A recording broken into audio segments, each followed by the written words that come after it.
बिस्मिल्लाहिर्रहमानिर्रहीम। अस्सलाम वालेकुम नाज़रीन, हमने जैसा कि मैं अपनी पहली वीडियो में दिखा चुका हूँ, ये इनकी बड़ी इनायत है यहाँ के जो एडी साहब हैं, और ये पूरे स्टाफ को इन्होंने बड़े ही अच्छे तरीके से इन्होंने शाख तराशी का बताया। वो अपने स्टाफ को भी समझाया, उनको भी बताया, उनको ट्रेंड किया प्रॉपर, और साथ में हमें भी इसका बहुत फ़ायदा पहुँचा। तो आज के लिए फिर इन्होंने दोबारा से तय किया था कि हम दोबारा आएंगे, क्योंकि ये जगह भी अप्रोचेबल है, करीब है हमारे, और मुझे इसका यकीन जाने के बेहद शौक़ भी है कि कलमकारी कैसे करते हैं, ग्राफ्टिंग या कलमकारी जो भी है। तो आज चूँकि मैंने बचपन से हम तो सिर्फ़ आसान काम करते थे। वो देसी लोग हम जो करवाते थे काम, वो बटंगी का दरख्त या किसी और का ऐसे जिसकी छाल जो है ना वो मोटी होती है, तो उस पर कलम आराम से लग जाती थी। और वही कलमें मैंने कल दिखाई आपको कि वो बेशुमार दरख्त हमारे पास मौजूद हैं। लेकिन जो मुश्किल है वो खुबानी की, आड़ू का जो छिलका छाल होता है वो बहुत ही बारीक होता है आड़ू का। उसके ऊपर जब आड़ू की जाए या बाकी, तो चलें ये फिर आपको मज़ीद दिखाएंगे, हम सब सीखेंगे इनसे। तो मुझे यकीन है पूरा कि आप भी इनसे मुस्तफ़ीद होंगे। तो अस्सलाम वालेकुम जनाब। जी वालेकुम सलाम, बिस्मिल्लाहिर्रहमानिर्रहीम। अच्छा मोहतरम, जिस तरह हमने गुज़श्ता कल जो है ना तरबियत दी थी शाख तराशी की, और पौधे की तरबियत और शाख तराशी कैसे होती है, क्यों करते हैं, ये सारा हमने बताया था। तो आज हमने इसका जो है ना ग्राफ्टिंग और बडिंग, इन दो चीज़ों के लिए जो है ना हमने सेशन रखा है। जैसा कि हमें सेक्रेटरी साहब की भी हिदायत है, उन्होंने मुख्तलिफ जगहों पे टूर किए, तो उन्होंने छोटे मुलाजमीन से भी पूछा कि भाई कलम किस तरह होती है, तो इसकी शाख तराशी कैसे होती है, ये वो, तो उसमें कोई कमी पेशी पाई गई कुछ मुलाजमीन में। तो इसलिए उनकी भी हिदायत है कि कम अज़ कम जो है ना महकमा ज़राअत का जो अमला है वो तरबियत याफ्ता होना चाहिए, कि उनको शाख तराशी आनी भी चाहिए और करनी भी आनी चाहिए। उसके बाद बडिंग ग्राफ्टिंग उनको आनी चाहिए कि कलम कैसे लगाते हैं, बडिंग कैसे करते हैं और इसका फ़ायदा क्या है, क्यों करते हैं, ये सारा कुछ इनको इल्म होना चाहिए, ताकि फील्ड में अगर ये किसी को बताना चाहें फिर भी ठीक है, ओके। अगर ख़ुद करना चाहें तो फिर भी इनको आनी चाहिए। तो इस लिहाज से जो है ना आज हमने जो हमारा सेशन है ये है कि ग्राफ्टिंग और बडिंग की कैसे की जाती है। तो इसमें हमने पढ़ना तो नहीं है, ये सीखना है हमने। तो कि ग्राफ्टिंग किस तरह होती है, उनकी कौन सी किस्में, बडिंग क्या होती है और उसकी किस्में कौन सी हैं, और किस मौसम में कैसे होती है, ये शार्ट आपको बताना है। बाकी सारा काम जो है ना वो अमली करना है हमें, ये जो है ना अमली काम ज़्यादा आना चाहिए। शार्ट सा मैं आपको बता देता हूँ कि जो ग्राफ्टिंग क्या होती है और बडिंग क्या होती है। ग्राफ्टिंग जो कलमकारी जिसको हम कहते हैं, जिसमें जो है ना एक साइन होता है, जो कलम लगाते हैं हम, इसको क्या कहते हैं अंग्रेज़ी में, साइन कहते हैं, हमारी ज़राअत की ज़बान में उसको कहते हैं साइन। और जो जिस पर हम लगाते हैं, इसको रूट स्टॉक कहते हैं। ये तो आपने सुना हुआ भी है, इसको क्या कहते हैं हम, उसको रूट स्टॉक कहते हैं हम। तो ये जो है ना दो चीज़ें होती हैं, ये कलम लगाते हैं। वैसे आप ये सोचते होंगे कि भाई, आम लोग भी सुनने वाले ये सोचते होंगे कि ये जो हम पौधा लगाते हैं तो वो जो स्टोन होता है, अड़ीक होती है या बीज होता है, उससे उग आता है, तो फिर कलम लगाने की क्या ज़रूरत है, वो भी तो पौधा है ना। तो इसलिए आप कहते हैं। बात यह है कि दो किस्म की जो है ना वो तौलीद होती है। इसी तरह जो है ना पौधा जो बीज से पौधा उगता है, बहुत सारे पौधे हैं जो बीज से भी सियुन नस्ल होते हैं। जिस तरह के मैंने आपको बताया था कल कि गुआवा जिसको अमरूद कहते हैं, वो जो है ना बीज से भी बेहतरीन ट्रू टू टाइप तैयार हो जाता है। इसी तरह ट्रू टू टाइप कहते हैं सियुन नस्ल को, जो असल नस्ल होती है उसको ट्रू टू टाइप या मुझसे निकल जाता है, ये निकलेगा फिर लास्ट बार बार के ट्रू टू टाइप। तो वो ट्रू टू टाइप जो है ना वो पौधा सियुन नस्ल होता है, तो वो उससे भी सियुन नस्ल होते हैं। कुछ पौधे जो हैं ना वो बीज से निकलते हैं, लेकिन वो बिगड़े हुए होते हैं, उनका फल उस तरह का नहीं होता है जिस तरह फर्ज करें खुबानी है, तो हमारे इलाके में खुबानी भी पाई जाती है, फिर आड़ी लोर किस्म की भी पाई जाती है। अब जो आड़ी होती है वो छोटा छोटा फ्रूट होता है, इतनी उसकी मिठास भी नहीं होती है वो ये। और फिर ये है कि खुबानी की अगर आप बीज लगा दें तो वो जो पैदा होगा वो उस तरह का नहीं होगा। लेकिन जो कलम हम लगाते हैं, ग्राफ्टिंग करते हैं या बडिंग करते हैं, ये सियुन नस्ल इसलिए होता है कि ये जो आप कलम लगाएंगे ये हो बहु बिल्कुल जो खुबानी आप जिसकी कलम ले रहे हैं वो उसी तरह की होगी, उसी तरह की मिठास होगी, उसी तरह का उसका फल होगा, उसी तरह का उसका रंग होगा, ये सब कुछ जो है ना उस तरह का होगा। तो इसलिए हम कलम लगाकर सियोन नस्ल पौधे तैयार करते हैं। इसी तरह आप फ़र्ज़ करें, इसकी थोड़ी सी मिसाल मैं आपको दे देता हूँ कि क्योंकि हम जो है ना, ज़ाहिर है हमारी फील्ड है, हमारा ये काम है रोज़ का, तो इसमें मैं एक टच दे देता हूँ आपको कि अखरोट है।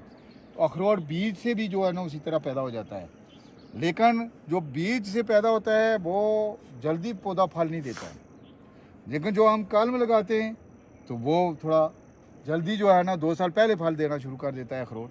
तो इसलिए जो है ना भी ज़रूरी है, सही है कि बस ना आप जो कलम लगाएंगे पौधों पे वो थोड़ा जल्दी क्यों फल देना शुरू कर देती है। तो इसके लिए जो है ना हम 2 किस्में हमारी जो मेन हम कहते हैं, ग्राफ्टिंग और बडिंग। तो ग्राफ्टिंग जो कलमकारी है उसमें और जो बडिंग है उसमें यानी फ़र्क ये है कि ग्राफ्टिंग में हम जो साइन लेते हैं ये 4 से 6 इंच लंबा होता है। इसका साइज़ क्या होता है? 4 से 6 इंच लंबा होता है। और जो इसके जिस पर आप लगाते हैं, जिसको रूट स्टॉक कहते हैं, ये जो ज़मीन के अंदर होता है, तो ये 1 फुट या 6 इंच के ऊपर ये आप उसको कलम लगाएंगे। लेकिन ये जो बडिंग और ग्राफ्टिंग का मैं डिफरेंस आपको बता रहा हूँ, फ़र्क बता रहा हूँ, वो ये है कि जो ग्राफ्टिंग की है वो की कलम है वो 4 से 6 इंच लंबी होगी और फिर उस पर 4 से 6 आँखें होनी चाहिए। ये जो आँखें नहीं है ये नज़र आ रही हैं आपको, इस तरह की 4 से 6 आँखें भी उस पर होनी ज़रूरी हैं। ये है ग्राफ्टिंग। अब इसकी किस्में बहुत हैं, लेकिन किस्मों में की तरफ बाद में आते हैं। सबसे पहले मैं आपको बताता हूँ कि मसलन इसकी जो है ना वो बडिंग क्या होती है। ग्राफ्टिंग तो आपको बता दिया, लेकिन बडिंग जो होती है वो ये है कि एक जो है ना सिर्फ आँख, ठीक है, एक आँख जो लगाते हैं हम वो छोटी सी, उसको आप बडिंग कहते हैं, ठीक है। ये जो आप करते हैं ना ग्राफ्टिंग, वो तो मैंने आपको बताया ना कि शाख लेते हैं, तो ये जो बडिंग है उसमें क्या है, आप एक आँख लेते हैं, चिप यानी एक चिप छोटी सी लेते हैं, एक बड सी लेते हैं, एक बड लेते हैं। इसको जो है ना मैं आप शार्टली आपको अमली तौर पर बताऊंगा, लेकिन चिप लेने के लिए यह है कि ये आप काट देंगे और यहाँ से ये इस तरफ तिरछा काट देंगे और यहाँ से आप जो है ना विद स्टोन जो है ना ये आप चिप यानी हड्डी के समेत, सिर्फ स्किन नहीं, हड्डी समेत जो है ना आप ये चिप निकालेंगे। इसी तरह का कट जो है ना 2 आँखों के दरमियान में आप देंगे इसको, तो वो वहाँ जब आप ये आँख लगाएंगे तो इसको कहते हैं बडिंग। ये मैं किस्में आपको बाद में बताऊंगा कि ये चिप बडिंग होती है, ये टी बडिंग होती है, ये जिस तरह की भी होती है ना वो मसलन बडिंग, वो बाद में बताऊंगा। लेकिन ये सिर्फ आपको फ़र्क ये बताना था कि ग्राफ्टिंग यानी कलमकारी और पैमदकारी जो चिप बडिंग होती है, ये इसमें क्या फ़र्क है ये आपको बता दिया। अब जो है ना ये सबसे पहले जो है ना मैंने आपको बताना है कि ये जो ग्राफ्टिंग होती है इसकी आगे बहुत सारी किस्में होती हैं। मसलन इसमें क्लेफ्ट ग्राफ्टिंग होती है, इसमें जो है ना वो क्लेफ्ट के अलावा टंग ग्राफ्टिंग कहते हैं, जिसको ज़बान नमा कहते हैं, वो जो ज़्यादा अखरोट में होती है, टंग ग्राफ्टिंग होती है। ये 2 किस्म की मशहूर हैं। इसके बाद अप्रोच ग्राफ्टिंग होती है। अप्रोच ग्राफ्टिंग होती है ये कि मदद करने वाली, वो जो है ना आम में होती है। अप्रोच क्या किसको कहते हैं, मदद करना यानी सपोर्ट करना, मदद करना, तो वो आम में होती है। इस तरह की बहुत सारी किस्में हैं ये ग्राफ्टिंग की। इसी तरह जो है ना बडिंग की भी किस्में हैं, जिस तरह चिप बडिंग है, टी बडिंग है, रिंग बडिंग है। इस तरह जो है ना वो आ जाता है बडिंग। तो सबसे पहले हम ग्राफ्टिंग की तरफ आते हैं।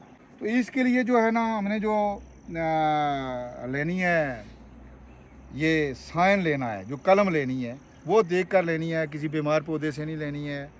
अच्छा फल देने वाले वो पौधा हमें उसका पूरी हिस्ट्री, हमें तारीख पते जो होनी चाहिए कि किस किस्म का इसका फल है, कैसा है, जायका कैसा है, ये पता होना चाहिए। उसके बाद वहाँ से हमने ये क्या करना है, कलम लेनी है।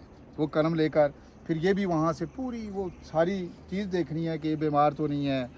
फिर ये है कि जो हम कलम ले रहे हैं ये इमेच्योर तो नहीं है, यानी इमेच्योर से मुराद नाबालिग तो नहीं है, ये बालिग है या नहीं है, ये सारी चीज़ें हमने देख कर लेनी है। ये हम जब बाग में जाएंगे तो वहाँ हम सिलेक्शन कर लेंगे कि हमने ये इस तरह जो है ना कलम की सिलेक्शन करनी है, जहाँ जो हमने कलम लगानी है उसकी सिलेक्शन करनी है। अब ये जो है ना कलम है, इस कलम का काम है कि ये सेवन नस्ल पौधा आगे तैयार करती है। अब ये किस पर लगती है? रूट स्टॉक पर। फर्ज करें ये रूट स्टॉक है, इस पर ये कलम लग रही है। ये इधर काटा वो जो कट लगा था, ये जो है ना, फर्ज करें ये है रूट स्टॉक, ये लगा हुआ होगा, इस पर हमने कलम लगानी है। बड़ा पौधा है, छोटा है, जैसा भी है, इस पर जब हमने कलम लगानी है तो इसके लिए ये क्या है, हमने साइन लिया, जो कलम ली है, ये जो है ये रूट स्टॉक है जिस पर कलम लगानी है। अब कलम का काम है कि सेवन नस्ल पौधा जो आप किसी पसंदीदा पौधे की कलम लेते हैं और इस पर लगाते हैं, ये साइन या ये कलम उसको कहते हैं। और फिर ये है कि जिस पर आप लगाते हैं ये भी असल किस्म का होना चाहिए कि जो इसका फंक्शन है वो कम से कम पूरा करे, वो अच्छे तरीके से करे। क्या वो अच्छा तरीका है? वो अच्छा तरीका ये है कि रूट स्टॉक ऐसे पौधे का होना चाहिए, ये स्पेशलाइज्ड किस्म के रूट स्टॉक आजकल जो है ना वो मसलन MM111 इस तरह के सेब, खास करके जो सेब की हम कलमें लगाते हैं ना, M106, तो MM जो होता है ये मेलिंग मार्टन, वो जो इंग्लैंड में कोई रिसर्च स्टेशन है जिसमें ये रूट स्टॉक तैयार हुआ है, ये हमारे इस वक्त इधर आया हुआ है, हमारी मुख्तलिफ नर्सरियों में ये रूट स्टॉक लगा हुआ होता है। रूट स्टॉक का काम ये है कि पौधे को जो आगे कलम है, जो पौधा बढ़ रहा है, उसको खुराक देना, मेन मकसद आपको बताना है, बाकी इसकी तफसील में नहीं जाना है। तो मेन मकसद ये है कि जो रूट स्टॉक है जिस पर हम कलम लगाते हैं, उसका फंक्शन है कि वो उसको खुराक मुहैया करे। तो वो इस किस्म का होना चाहिए कि उसकी जड़ें अच्छी होनी चाहिए, उसका नेचर होना चाहिए, उसकी आदत होनी चाहिए कि वो अच्छी अच्छी जड़ें बनाए, वो दूर दूर से इधर उधर से जो है ना वो सही किस्म की खुराक एब्जॉर्ब करके फिर इस कलम को पहुँचाए, ताकि ये कलम अच्छे तरीके से उस पौधे की नशोनमा हो सके, ये कलम उग सके, ये बड़ा पौधा बन सके, तो फल भी, तो ये सारा कुछ ये हो गया जी, दो चीज़ें, रूट स्टॉक और कलम। ठीक है, अब ये जो कलम है इसको हमने बनाना है। ठीक है, जो क्लेफ्ट मैंने बताया आपको, इसकी उस चीज़ में मैं जाना है कि सिर्फ जो है ना, सिर्फ इसको शॉर्टली आपको बता रहा हूँ कि ये हमने कलम लगानी है, इस तरह लगानी है, इस तरह लेनी है। तो इसके लिए जो है ना, ये जो आँख है, ये पौधे की जो कलम लिया आपने, उसकी जो नीचे वाली आँख होती है, इस आँख को इस तरह आपने इस तरह रखना है, यहाँ इस तरह रख कर इसको इसके साइड से यहाँ से जो है ना, ये चाकू सीधा पहले सीधा अंदर काट देना है। ठीक है, फिर जो है ना इसको कलम की तरफ इधर लाना है। इधर कोशिश ये करनी है कि ये जो आपने कट दिया है, जो आपके इस दाएं साइड, जिस हाथ से मैं कट दे रहा हूँ, ये जो इसकी साइड है, इसको थोड़ा ज़्यादा दबाना है, जो आगे से चाकू है वो थोड़ा सा ऊपर रहना चाहिए। ये मैं आपको बताऊंगा कि क्यों रहना चाहिए। ये जो है ना आपने दबा दिया, ये आपने कलम लगा दी, ये यहाँ से कलम बना दी। ये बनाने के बाद आपने इसके दूसरे क्लेफ्ट बनाने के लिए इसको फ़ौरन जो है ना दूसरी साइड पर ये ले जाना है। जब ये दूसरी साइड पर आप ले गए तो इसको भी यहाँ से इसी तरह काट देना है। अब जो पहले वाला था आपने कलम बनाई है, वो अपनी साइड से आपने ज़्यादा दबाया था, अब जो दूसरी साइड से दबा रहे हैं वो आगे से इधर से ज़्यादा दबाना है। बात समझ गए? ये दोनों चीज़ें हैं। पहले आपने अपनी साइड यानी इस हाथ की साइड से दबाना है, जब आपने उल्टा किया है तो वो चाकू की आगे वाली साइड को दबाना है। ये दबाना क्यों है, इधर से और उधर से दबाना किया है, ये थोड़ा सा मैं बता दूं आपको कि ये जो आपकी कलम जिस स्टॉक के अंदर आप लगाएंगे ना, तो जो अंदर वाली साइड है वो पतली होनी चाहिए। वो क्या है? पतली होनी चाहिए, ये बात समझ गए? और जो बाहर वाली साइड है वो बेशक थोड़ी ज़्यादा तो मोटी नहीं होनी चाहिए, लेकिन थोड़ी सी बेशक मोटी हो जाए तो वो कोई मसला नहीं है, लेकिन अंदर वाली पतली इसलिए हो कि वो अंदर से ज़्यादा उस सुराख को खोले ना। ठीक है, बाहर से जुड़ जाए और अंदर से वो जो है ना, वो जो स्टॉक है वो ज़्यादा खुले ना। ठीक है, इसलिए जो है ना इस तरह हम काट देते हैं। जब हमने ये इसको कट दे दिया, ये हमारी क्या हो गया, कलम तैयार हो गई। अब जो है ना इसी तरह हमने ये जो है ना आपका स्टॉक लगा हुआ है, ये मोहतरम स्टॉक है, ये आपने रखना है। ठीक है, जिसके ऊपर कलम लगानी है। अगर ये कलम साइज़ है, छोटा स्टॉक है, तो इसको इस पर रख कर इस तरह लगाना है तो ये चीर लग जाएगा। ठीक है, ये समझ गए आप? इस तरह लगाना है तो ये क्या, चीर लग जाएगी। इसको फिर निकाल लेना है और फिर इसको निकाल के इसके रखना है, और ये जो है ना आपने ले लेना है। इसको जो है ना उधर जिधर रखेंगे आप, जो जहाँ हमारा स्टॉक होगा, इसको इस तरह रखना है और इस तरह दबाना है। ये इस तरह दबाना है, ये दबा दिया, ये आगे से आ गया। इसको जो है ना सीधा ये ले जाना है। इसकी ये स्किन इसके साथ और ये इसके साथ जुड़नी चाहिए। इसकी एक साइड जो है, इसकी जो एक साइड है, ये पहले तो दोनों साइडें जुड़ी हुई होनी चाहिए, ठीक है, दोनों साइडें जुड़ी हुई होनी चाहिए। और इसका जो है ना खड़ा मडा नहीं होना चाहिए। जो आप कट लगाते हैं ना वो बड़ा स्ट्रेट फॉरवर्ड हो, सीधा होना चाहिए। ये चाकू इतना आपका तेज़ होना चाहिए, बटर का इतना ज़बरदस्त किस्म का कि जो ही आप इस तरह कलम बनाए ना वो बिल्कुल स्ट्रेट फॉरवर्ड हो, उसके दरमियान में मसलन खला ना हो जिसमें से कोई हवा गुजर सके या कुछ हो सके, ऐसा नहीं होना चाहिए। तो वो जब बिल्कुल सामने आ गया, ये सामने, तो ये यहाँ से बिल्कुल जो है ना आपका, इसको अगर कोई फ़र्क रहता भी है तो इसको आप दबा लें, इस तरह कोई इस तरह का मसला नहीं होता है। ये सिर्फ स्किन आपस में जुड़ी हुई होनी चाहिए। जब ये यहाँ तक जुड़ जाएगा तो इसको फिर ये क्या है, कलम बनी हुई है, ये आपका बना हुआ है, ये प्लास्टिक दे दें मुझे यहाँ से बांधने के लिए। तो ये जो आपका स्टॉक बन गया है, ये कलम लग गई है, इसको क्लेफ्ट क्राफ्टिंग कहते हैं।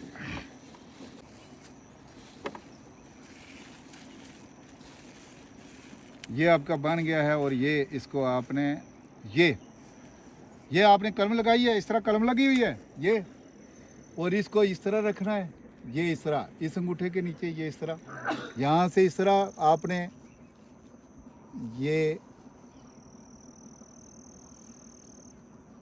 और ये जो आंख है ये ओपन होनी चाहिए, ठीक है।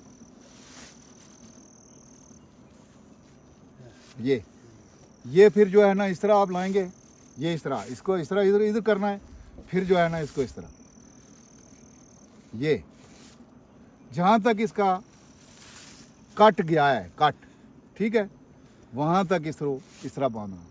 इसमें सर कोई पेस्ट वगैरह नहीं लगानी पड़ती? इसको कोई पेस्ट की ज़रूरत नहीं है। फिर ये है जो है ना, ये दोबारा ये आ गया, ये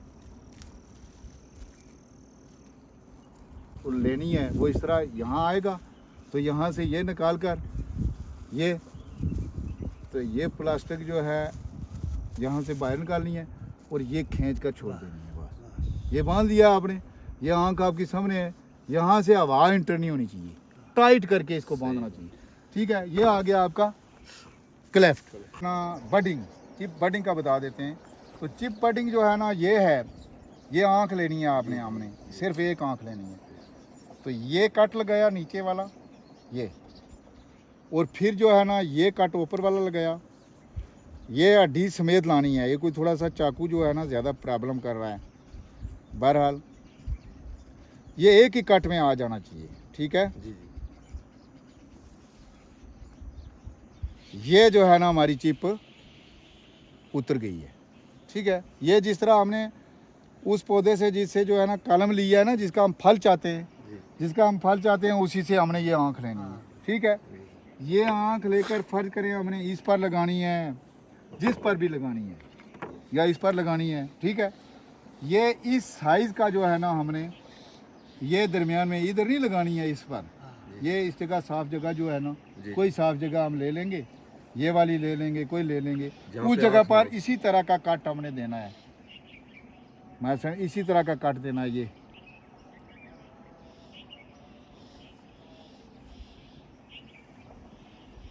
ये जब हम इसी तरह का कट देंगे, ये भी कट लग गया और ये भी लग गया, और इसको भी हड्डी समेत उठाना है।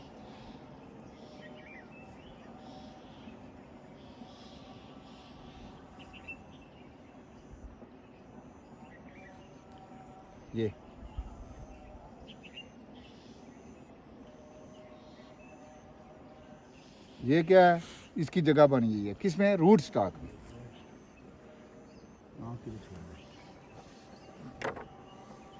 ये जो है ना ये आँख है, तो ये देख कर लगानी है, ये ना हो कि कोई आँख छोटी से है तो उल्टी लगाते रहें आप। ये बड़े अच्छे तरीके से जो है ना ये